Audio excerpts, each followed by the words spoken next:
পৃথিবী যেখানে ভয় আমাদের সঙ্গী।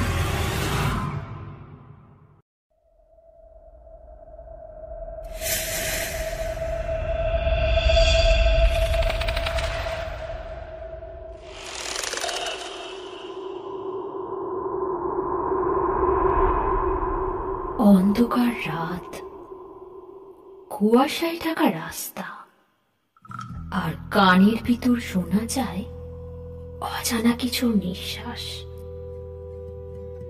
ভৌতিক পৃথিবীতে সকলকে স্বাগতম। এখানে আপনি পাবেন ভৌতিক গল্প, অজানা রহস্য আর অদ্ভুত ঘটনার এক ভিন্ন জগৎ। প্রতিটি গল্প আপনাকে নিয়ে যাবে এক অন্য ভয়ের জগতে, যেখানে বাস্তব আর কল্পনার সীমারেখা মিলেমিশে যায়। তাহলে আলো নিভিয়ে বসুন আর ডুবে যান ভৌতিক পৃথিবীর রহস্যের জগতে।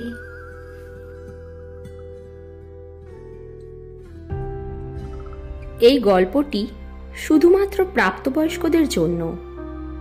আমি মিমি চলে এলাম একটি হাড় হিম করা ভৌতিক ঘটনা নিয়ে তোমাদের কাছে। গল্পটি ভালো লাগলে লাইক, শেয়ার, কমেন্ট অবশ্যই করতে ভুলো না। আজকের গল্পের নাম অজানা অতিথি, লেখক রুদ্র বন্দ্যোপাধ্যায়। কৃষ্ণপক্ষের রাতে নীলিমা একা বসেছিল তার পুরনো বনেদি বাড়ির ড্রয়িং রুমে। বাড়িটা উত্তর কলকাতার এক পুরনো পাড়া, যেখানে মানুষের থেকেও অতীতের গল্পের ছায়া বেশি। বড় বড় জানালাগুলো খোলা, বাইরের হালকা ঠান্ডা বাতাস ভিতরে আসছে। নীলিমার স্বামী রজত কাজের জন্য দিল্লি গেছে। বাড়িতে সে পুরো একা। সন্ধ্যা থেকে বাড়িটা কেমন যেন অদ্ভুত ঠান্ডা ঠান্ডা লাগছিল। নীলিমার মনে হচ্ছিল তাকে কেউ দেখছে, কিন্তু চারপাশে কাউকে দেখতে পাচ্ছে না। তার হাতের গরম কফি একেবারে ঠান্ডা হয়ে গেছে। তখনই একটা শব্দ ঘরের কোণ থেকে, যেন একটা ফিসফিসানি, খুব নরম কিন্তু স্পষ্ট। নীলিমা। নীলিমা চমকে উঠল। এই নামে তাকে ডাকা হয়, কিন্তু এই কণ্ঠ তার পরিচিত নয়।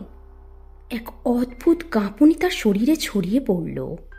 হঠাৎ ঘরের বাতিগুলো একবার জ্বলে উঠল, তারপর নিভে গেল। একটা অদ্ভুত আলো ঘরের কোণ থেকে ছড়িয়ে পড়তে শুরু করল।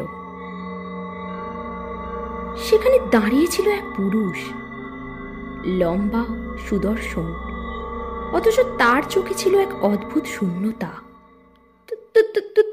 তুমি কে? নীলিমার কণ্ঠ কাঁপছিল। আমি এই বাড়ির পুরনো বাসিন্দা। নীলিমা হাতের কফির মগ শক্ত করে ধরে বসেছিল। ঘরের বাতি নিভে যাওয়ার পর পুরো পরিবেশ যেন থমথমে হয়ে গিয়েছিল। তার গায়ে শীতের কাঁপুনি আর ভয় একসাথে ছড়িয়ে পড়ল। ঘরের কোণ থেকে সেই ছায়ামূর্তিটা এগিয়ে আসছিল ধীরে ধীরে। তার চোখ জোড়া, হ্যাঁ, এক অদ্ভুতভাবে মন্ত্রমুগ্ধ করা চোখ, যা একবার দেখলেই চোখ ফেরানো যায় না। আমি এখানে বহুদিন ধরেই আছি, ছায়ামূর্তিটি বলল। তার গলার স্বর শান্ত অথচ গভীর। কিন্তু তুমি তো মানুষ নও, তুমি কি? নীলিমার গলা কাঁপছিল। আমি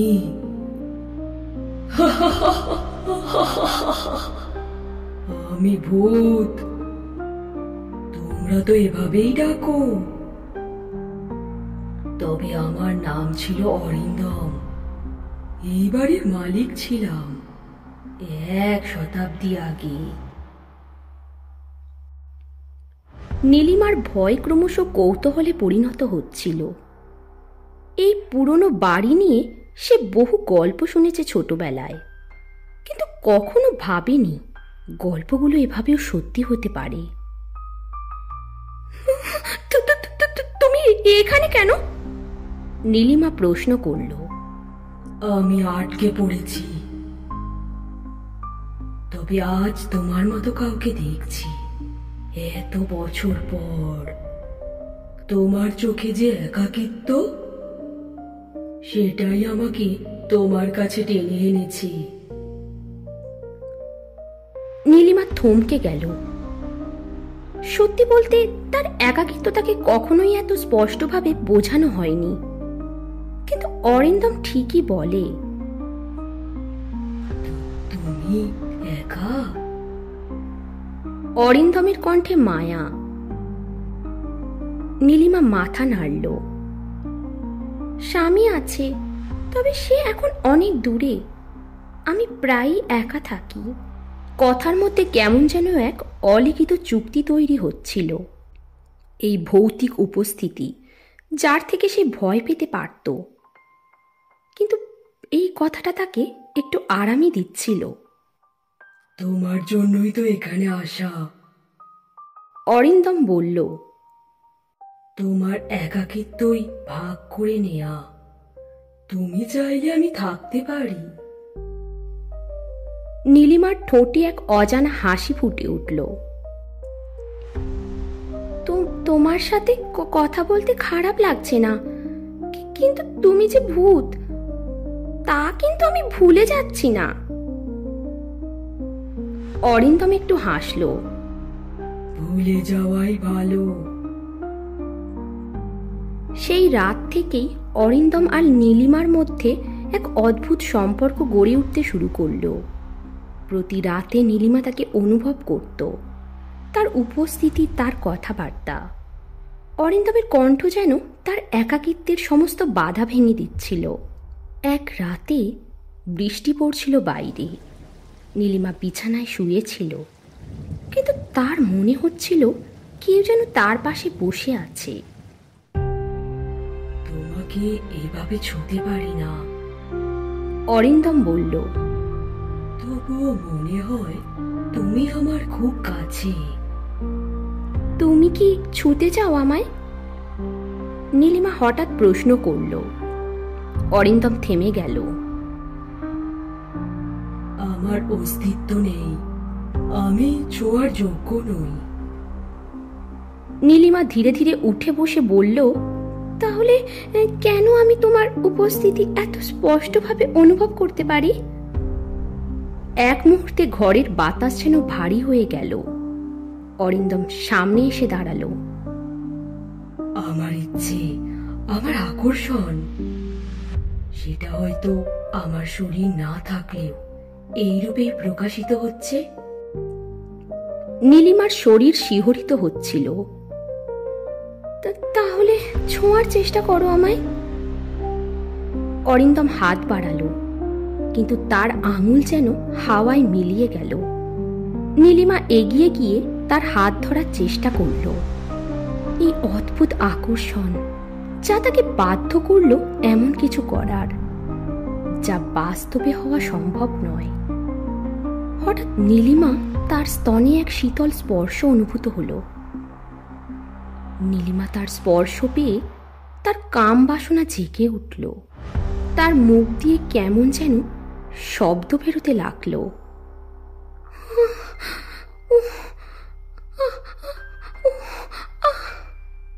তুমি আমাকে স্পর্শ করেছ? নীলিমা অবাক হয়ে বলল। অরিন্দমের মুখে এক দুঃখমাখা হাসি। এটাই আমার সীমা। আমি তোমাকে ছুঁতে পারি, কিন্তু তুমি আমাকে কখনো পুরোপুরি অনুভব করতে পারবে না। নীলিমার চোখে জল এসে গেল।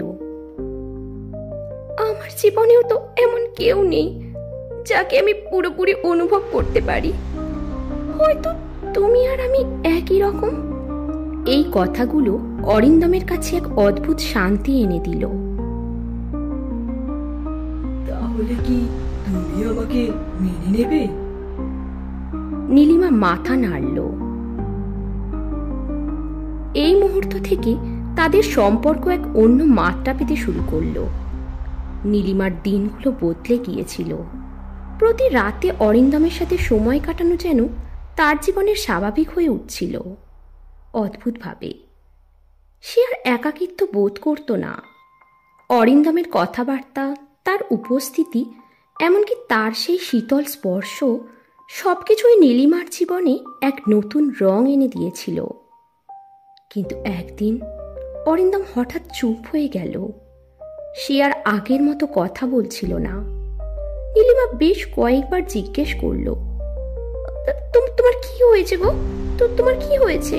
কিছু বলছো না কেন? অরিন্দম গভীরভাবে তাকালো। তার চোখে শূন্যতা আর দুঃখময় গভীরতা ছিল।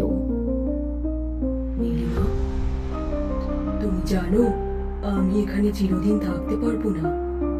নীলিমার বুক ধক করে উঠল। তুমি যেতে চাও? না, কিন্তু আমি তো বাধ্য।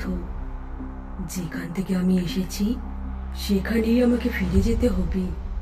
এই পৃথিবীর সাথে আমার সম্পর্ক একদিন শেষ হয়ে যাবে। তাহলে তাহলে কেন তুমি আমার কাছে এলে? কেন আমাকে এভাবে একা করে যাওয়ার কথা বলছো? অরিন্দমের চোখে একরাশ দুঃখ। তুমি আমায় ডেকেছিলে। তোমার একাকিত্ব, তোমার মনোভাব আমাকে টেনে এনেছিল। কিন্তু আমি জানি আমাদের এই সম্পর্ক কখনো স্থায়ী হতে পারে না। নীলিমা কাঁদতে শুরু করলো। আমি তোমাকে ছাড়া থাকতে পারবো না। অরিন্দম তার কাছে এগিয়ে এলো। তার শীতল হাত দিয়ে নীলিমার গাল ছুঁয়ে বলল, তুমি পারবে, কারণ তুমি জীবিত। তোমার জীবন সামনে পড়ে আছে। কিন্তু আমি তো মৃত। আমার এখানে কোনো স্থান নেই। এই কথার পরেও নীলিমা তাকে ছাড়তে চাইছিল না। সে ঠিক করলো যেভাবেই হোক সে অরিন্দমকে তার কাছে ধরে রাখবে। একদিন রাতে নীলিমা একটি প্রাচীন পুঁথি খুঁজে পেল তার দাদার পুরনো আলমারিতে। সেই পুঁথিতে লেখা ছিল ভূতকে এই জগতে ধরে রাখার এক প্রাচীন মন্ত্র। নীলিমা জানতো এটি বিপজ্জনক, কিন্তু সে স্থির করল যেভাবেই হোক সেই মন্ত্র ব্যবহার করবেই। অরিন্দম, আমি তোমাকে আর যেতে দেব না, সে বলল। তুমি কি করতে চাও নীলিমা? এই জগতে আমি বেশি দিন থাকলে শুধু কষ্টই হবে, তুমি শান্তি পাবে না। না না, আমি তোমাকে ছেড়ে থাকতে পারবো না। যদি তুমি চলে যাও তবে আমার জীবন অর্থহীন হয়ে যাবে।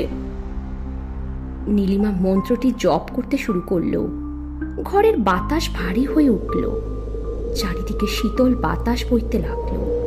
অরিন্দম চিৎকার করে উঠল, নীলিমা, নীলিমা, থামো থামো নীলিমা, তুমি জানো না এর ফল কি হতে পারে। কিন্তু নীলিমা থামল না। এক মুহূর্তে ঘর আলোতে ভরে গেল। অরিন্দমের চেহারা ঝাপসা হয়ে যেতে লাগলো। তার শরীর কাঁপছিল। তুমি কি বুঝতে পারছো না? তুমি আমাকে আটকে রাখলে আমি আরো বেশি কষ্ট পাবো। অরিন্দম বলল। নীলিমা কাঁদতে কাঁদতে বলল, আমি তোমাকে হারাতে পারবো না। অরিন্দমের মুখে এক মৃদু হাসি ফুটে উঠল। সে ধীরে ধীরে নীলিমার কাছে এগিয়ে এলো। তোমার ভালোবাসার জন্যই আমাকে যেতে দাও। আমি চাই না আমার জন্য তোমার জীবন নষ্ট হোক। এই মুহূর্তে নীলিমা থমকে গেল। তার হাতে থাকা পুঁথি মাটিতে পড়ে গেল। সে বুঝতে পারল তার ভালোবাসা সত্ত্বেও এই সম্পর্ক প্রকৃতির নিয়মের বাইরে। অরিন্দম ধীরে ধীরে মিলিয়ে যেতে লাগলো। শেষ মুহূর্তে সে নীলিমার গালে এক শীতল চুম্বন দিল। তোমার জীবন পূর্ণ হবে, শুধু আমার কথা মনে রেখো। নীলিমা ফ্যাল ফ্যাল করে তাকিয়ে রইল। তারপর ঘরটি একেবারে শান্ত হয়ে গেল। অরিন্দমের চলে যাওয়ার পর নীলিমা আবার একা হয়ে গেল, কিন্তু এবার সে অন্যরকম এক শক্তি অনুভব করল। তার জীবনে যে শূন্যতা ছিল তা যেন কোনোভাবে পূরণ হয়ে গেছে। সে জানত অরিন্দম আর ফিরে আসবে না, তবুও তার স্মৃতি নীলিমার হৃদয়ে চিরদিন বেঁচে থাকবে। নীলিমা জীবনে এগিয়ে গেল। মাঝে মাঝে গভীর রাতে সে অনুভব করত অরিন্দমের শীতল স্পর্শ। তার মনে হতো সে এখনো কোথাও থেকে যেন তাকে দেখছে। আপনারা শুনছিলেন ভৌতিক পৃথিবীর রহস্যময় গল্প। অন্ধকারের এই যাত্রা আজ এখানেই শেষ, কিন্তু ভয়ের গল্পের শেষ নেই। পরের বার ফিরে আসব আরো রহস্য, আরো ভয়ের গল্প নিয়ে। ততক্ষণ পর্যন্ত অন্ধকারে সাবধানে থাকুন। আর ভিডিওটি ভালো লাগলে লাইক, শেয়ার আর সাবস্ক্রাইব করতে ভুলবেন না।